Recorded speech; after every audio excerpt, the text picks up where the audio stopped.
bahagaritse mbe uno munsi kwizo moto zari zihari abantu bose batonda kugaze ku isaha ingingo ni tekiniki yerekera abatekinisiye niduca intege abatekinisiye baduhaye ijya proposition natwe twabuze ducira nayo tumira nibara ku mutemere uretse ko ataberekejwe n'amategeko uburyo bwo kubikora uburyo bwo kubitangaza yabikozemwo twerekana ubujinga bwinshi kuko yabivuze ku munwa atakintu cy'urwandiko na kimwe kiriho ibyo yakoze byerekana kumengo Burundi buri mu gihe cameza amagabo ico bita etat d'exception canke diligence ariko navyo nyene ico gihe gishigwaho n'ibwirizwa nkuko biri mu ngingo y'163 agace ka gatatu.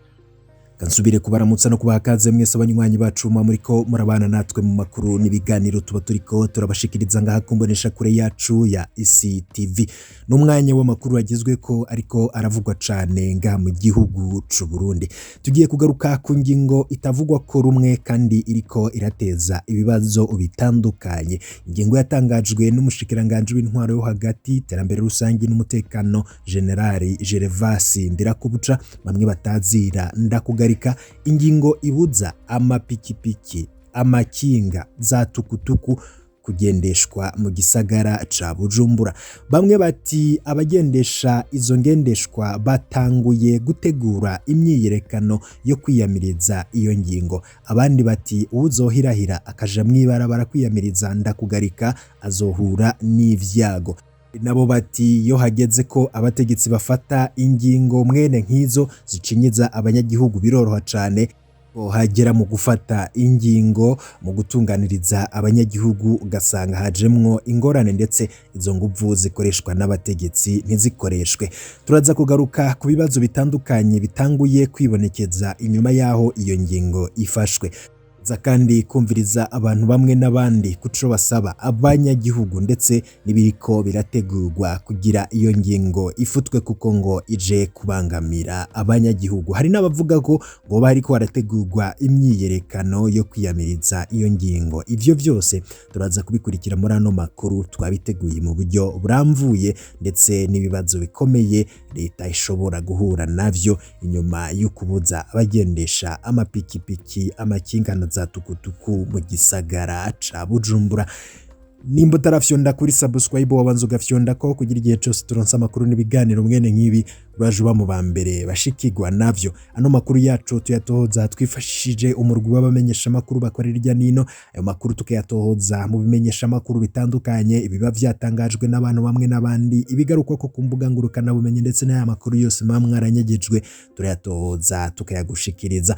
Bamwe bati iyi ngingo yibuza amakinga amapikipiki na tukutuku mu gisagara ca Bujumbura inyibutsa akabazo mfise kuva nkiri muto cane. Ni kubera iki ingingo ikandamiza abanyagihugu yama yorohera abategetsi haba mu kuyifata no mu kuyishira mu ngiro, ariko ingingo yorohereza umunyagihugu ugasanga iragoye gufata no gushira mu ngiro. Raba izi nguvu General Ndirakubuca avugana no gushiraho ingingo igiye gushira mu kigandaro imiryango no gwaruka abatari bake. Raba amakari avugana hageze ivyo kuyubahiriza, ariko abamotari iyo bariko bararizwa n'ibiturire bakwa n'abapolisi nta nguvu nkizi tubona. Iyo barira babaza ingene radake ibagora mu kubaka amahera ya moto bakamara amezi barindiriye kuyironka nta nguvu nkizi tubonana umutegetsi. Ni kubera iki abategetsi bumva vyoroshe kubuza abakoresha ivyo vyuma kwinjira mu gisagara aho kwiyumvira icokogwa kugira ngo bigume vyinjira mu buryo budatera amasanganya? Kibatoshira inguvu mu kwigisha abagendesha ivyo vyuma kwigenza neza mwibarabara? Kubera iki batokuyumvira gusubiramwo amabarabara ku buryo abagendesha ikinga bagiraho bagenewe guca? Abategetsi birirwa barazunguruka isi, ni hehe babonye ibisagara bibuza umuntu agendesha ipikipiki guca mwibarabara ry'imiduga? Ibisagara biteye imbere birategekanya aho uwikinga ca, bimwe bimwe vyovyo bihimiriza gukoresha ikinga kurusha imiduga mu ntumbero yo gukingira ibidukikije no kubungabunga amabarabara y'abanyagihugu. Ibihugu vya Buraya y'uburengero bigezaho abashikiranganji mbere n'umushikiranganji wa mbere usanga batonda ku kazi kwikinga, ariko kugira babishike ko vyarabasavye kurwiza umutekano bongera baratunganya neza ibarabara. Kubera iki abategetsi bacu badashira imbere kwiga imigambi nk'iyo yorohereza umunyagihugu bakoroherwa n'iyimushira mu mananiza? Inyuma y'amatora ya 2005 abasenided FDD bafashe ubutegetsi bakenye. Abategetsi nibo baciye bagura amapikipiki ku bwinshi maze bayakwiragiza mu mabarabara kugira abasahirize. Ubu none barabaye abatunzi rutura, bagaba ubutare, bafise imiduga yabo niyo guca amahera, bihagiye amahegitari y'imirima, batwihaya ingene bimbura amatoni, nibo baranguza ibinyobwa, nibo bene amazu apanzwe, nibo bene amangazini, nibo bagurisha isukari bakanayinyegeza kugira bayishore hanze, nibo bene ifumbire, nibo bene ibitaro n'amavuriro, nibo bene amahoteli, nibo bagaba ivyo kuropora amabuye n'imisenyi, nibo baka ibiturire kuri pasiporo, nibo bene vyose. Ntibakizi ko iyo pikipiki itunze ugwaruka ruhejeje kaminuza, ntibacibuka ko iyo kinga n'izo tukutuku zitunze ibihumbi vy'imiryango y'Abarundi. Kwiyumvira umutekano mw'ibarabara ntawe uvyanse, ariko mubikore mwiyumvira kandi abatunzwe n'ivyo bikorwa, hanyuma vyose mumenye kubijanisha. Burya mu myaka mwari mugitunzwe n'izo pikipiki, izi ngingo mwari kuzifata. Ivyo ni bimwe mu vyibazwa n'abantu bamwe n'abandi banatera ivyatsi iyo ngingo yafashwe na Ndakugarika. Ariko abandi nabo bati leta yo kwitegurira guhangana n'ingaruka zizoterwa n'ingingo ibuza abunguruza abantu gushika hagati i Bujumbura. Ni ingingo igiye gutuma ubukene bwiyongera mu miryango y'Abarundi bari batunzwe no kunguruza abantu n'ibintu ku mapikipiki, amakinga hamwe na bajaji. Bishikirizwa na Gabriel Rufyiri arongoye ishirahamwe Oricom, akavuga ko leta yo kwitegurira guhangana n'ingaruka zizoterwa n'iyo ngingo ije kunyura ubukene imiryango itari mike yari isanzwe irimwo iki gihe. Gabriel Rufyiri arerekana inkurikizi zigiye gukurikira hamwe iyo ngingo y'umushikiranganji Gervas Ndirakobuca itofutwa.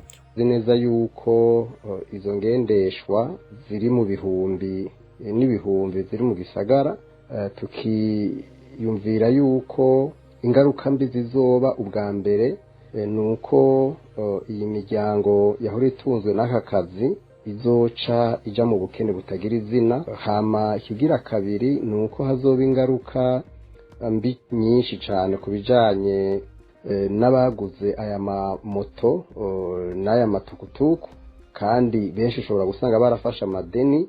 Ivyo rero navyo bikazoshobora bagora ingene babiriha igihe batazoba bariko barakora.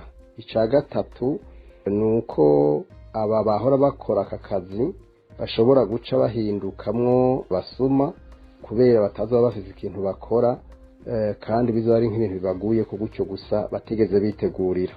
Ufasha abantu ibihumbi birenga 3, 4, 5, 6, 10 ukabashira mu ibarabara, murumva neza yuko ubukene bigenda bijanye. Ingaruka mbi yindi nuko leta nayo nizohomba, kuko aya mamoto n'amatukutuku ari mu bihumbi, ni ukuvuga yuko batariko barakora ntibazokwinjiza amatagisi n'amakori muri leta. Rero na leta mu ruhande rumwe bizohomba, tukizera neza yuko leta izofata ingingo zikwiye kugira ngo abantu bakingirwe kandi ubutunzi ntibugume bugira ibibazo. Umushingamateka Pascal Bizumuremyi, umwe mu babajije ikibazo kuri iyo ngingo, aha yariko shikiriza ikibazo kijanye n'abadandariza mu isoko ya Kotebu basanzwe bakoresha amamoto mu kunguruza ivyo badandaza. Bajya abantu barankura utwamwa ngaho kuri Kotebu baza kudandaza iyo ruguru, avuze bati nukuri iyi ngingo y'amamoto yuko atorenga abantu gashiki Kotebu, ati twebwe ngaho turagowe, none tuzoza kurankura gute ko twadukoresha amamoto? Ico ni ikintu ca mbere bantumye. Ikindi naco nyakubahwa mushikiranganje abakozi bato bato aravuga bati mbega twihweje ku bantu binguruza bagiye ku kazi usanga hariho ambuteyage mugabo isaha y'akazi ni 1:30 ati none burya tugiye ku kazi tuzoshikayo gute ko bamwe twara twikora ku mamoto kugira ngo dushike ku kazi ata. Ivyo rero umushiranganje w'indwara yo hagati mu gihugu yakoze nibara ku mutemere uretse ko ataberekuriwe n'amategeko uburyo bwo kubikora uburyo bwo kubitangaza yabikozemwo bwerekana ubujinga bwinshi kuko yabivuze ku munwa atakintu cyo kwandiko na kimwe kiriho. Ibyo yakoze byerekana kumengo Burundi buri mu gihe cameza amagabo ico bita etat d'exception canke d'urgence, ariko navyo nyene ico gihe gishigwaho n'ibwirizwa nkuko biri mu ngingo y'163 agace ka gatatu. Kubona rero umushikiranganje yaragagaje byerekana ko indwara ya demokrasi iri mu Burundi yambaye ubusa, ariko mu bindi bihugu birashoboka yuko abayobozi bafata ingingo zihonyanga gateka kaze muntu zigahonyanga amabwirizwa. Mugabo bobo basanzwe bafise umuti w'ubwoko bubiri. Icambere n'abashinga amateka iba yatwawe ububasha ifise uburenganzira bwo gusaba ko ingingo nk'izo zihagarikwa nk'uko ingingo y'166 mu Burundi y'ibwirizwa nshingiro ibitegekanye. Ngaho abashinga amateka sinzi gituma baje kumubaza ntibambwira ati futa iyo ngingo vyihuta kuko wadutwaye uburenganzira bwacu wadutaye ububasha bwacu we nabo bashufise. Mu bisanzwe nuko bigenda kuko rwego nshingwa ntwaro rukontorogwa n'inama nshinga amateka n'arenguza amateka. Umuti ugira kabiri iyo bitagenze uko abanyagihugu bonyere bahohotewe mwizo ngingo baritura amasentare maze nayo akongera akaca hava akabatunganiriza akabakemurira ibibazo byabo. Ingorane mu Burundi dufise ni nyamukuru mbere nuko imiti ibiri idashobora gukora twihweje kamere k'intwaro y'igihugu iri mu Burundi kuko ni intwaro y'agahotoro. Tubibutse ko iyo ngingo yamenyeshejwe kuri uno wa gatatu itegekanijwe ko itangura kuja mu ngiro itarike 11 ntwara n'umwaka w'2022. Ubushikiranganje bw'intwaro yo hagati mu gihugu ngo bukaba bwasiguye ko yafashwe kumva z'umutekano wama uhungabanywa n'amasanganya akogwa n'izo ngendeshwa zigiye kudasubira gukorera hagati mu gisagara ca Bujumbura. Amajwi adusumira avuga ko ngo hoba hari abagendesha izo ngendeshwa no kuvuga za tukutuku amakinga ndetse n'amapikipiki ngo boba bariko barategura imyiyerekano yo kwiyamiriza iyo ngingo kandi ngo bakaba baza bamaze gutangura kubitegura. Nivyo kurindira tukaraba koko iyo ngingo izofutwa canke leta izokumva amarira yabo banyagihugu igafuta iyo ngingo. Akaba ari amakuru yaragezweho yavugwaga cane. Wifuza kurajura amambere bashikirwa n'amakuru n'ibiganiro vyacu vyonda kuri subscribe twashira ko inkuru ikagushikira mu bambere mukanya n'andi makuru ariko aravugwa irya nino.